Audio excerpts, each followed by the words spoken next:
Hi everyone, I wanted to show you another way that you can choose color and affect strokes in this short video as it relates to your Art Deco project.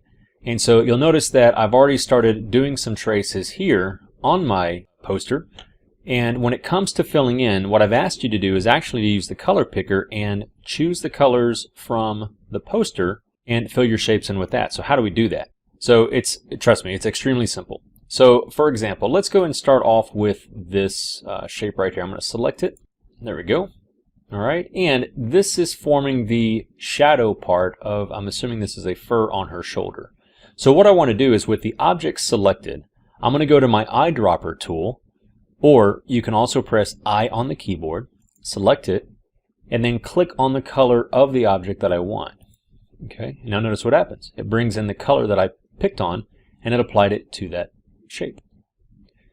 Now for the top part of the fur, I'm going to select it, and I'm going to take my eyedropper tool, or again press I on the keyboard, and I'm going to select the color of the actual picture. And it's now white. And again, I can do this with each of my shapes. And here I can select the shape of the arm. Okay, make sure I got the right shape selected. Click I on the keyboard to go back to my eyedropper. Okay, click the painting. Very good. Now I can also select this is the same shadow as this. So I don't have to go directly to the painting or the poster to get that. Instead, I can press the I on the keyboard and pull that color characteristic from another shape. Now I want you to see what happens. So in my current situation, I have this shape has no fill, but it has a black stroke. So whenever I click on another shape that has color in it, I'm basically going to transfer the properties of this shape to the one I have selected. So for example, let's click on that, and notice what happened. The black stroke went away, and it filled it with the gray, the same gray as this one. That's because it took on the color characteristics of this shape. So keep that in mind as you're working with things. If this were to have a stroke on it, so for example like this, and let's say that it had a funky color of blue, okay, like that. Okay, so that's that shape. So if I were to select the shadow again, press the eyedropper tool, and I click on it, guess what it's going to do? Turn it blue and give it a black stroke.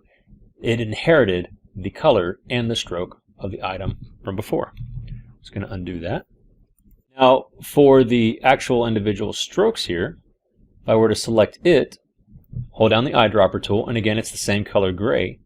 But again, notice what happens when I click on another shape. So for example, if I click on this, it has a gray shape but no stroke. So watch the color panel as I do this. Again, I'm inheriting the color of the shape I clicked on, so it gave it the gray fill but no stroke. So to switch that, just click up here, swap it. Now the gray fill has become the gray stroke. All right. And now when I select this line, guess what I can click on? Instead of clicking on this to inherit the colors, I'm going to click on the other line that I just made. So it has no fill, but it has the gray stroke. And same thing with this one right here. Take my eyedropper tool, click on the keyboard, and I'm going to click on another item. And again, it pulls over that characteristic. No fill, gray stroke. All right, let's finish out this last one here. So I know that this has choose the gray behind it. Press V on the keyboard to go back to my selection tool. The other shape, this is a white fill. I'm going to click on the color behind it. And this particular line, I'm going to press V and select it, is actually white. So I'm going to select it, and again I can use my eyedropper tool to click on a white color. But again, notice when I do that, the shape behind it only had a fill but no stroke. So I'm just going to switch it. Now let me show you a couple of things that you can do regarding these strokes. If you select a stroke, come over here to your properties panel. Again, you can change the width of it. So I'm going to set this to 3. But there's one other thing I want to show you. If you want to make these look better or more stylistic, go ahead and click on stroke. Come down to the profile. And on your profile, if you select it, you can change the way that it looks. You just simply have to go through an experiment to kind of see all the different things it does. But choose one that you think looks pretty nice. If I deselect it, you kind of see what it does there. So let's go and take one that might be a little more obvious to see. So let's select this one. Let's change the stroke. For right now, I'm going to do 3, just so you can kind of see it a little bit better. Let me deselect. So at 3, that's what it looks like. But if I select it, go to my stroke, click on it, come to my profile. Let's see what a couple of these do. Let's change it to that one. Okay. Oh, that's nice. It looks a little bit more like it's been hand drawn. Let's see, what about this one? So it goes from a very wide to thin.